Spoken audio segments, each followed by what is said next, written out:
опитахме по този начин. Само 200 000 евро от вас и някак си ние да подобрим почистваща индустрия из основи, нищо не са.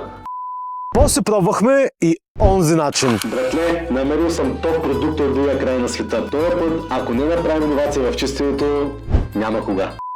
След това изключихме този и онзи начин. Искаш да продаваме това като средство за почистване и то в България? И решихме да го направим по нашия начин. Защото на всеки му мръзнало от чаши, които не блестят и дрехи, които не са изпрани. Създавахме продукти, които не просто замаскират миризми или чистят с агресия, а продукти с минерален състав, които докато вършат своята работа, нямат негативно влияние върху здравето на човека. И всеки има право да избира своя, този или онзи начин. Но запомни, че нашия начин е с отстъпки от 26% и е произведен в България.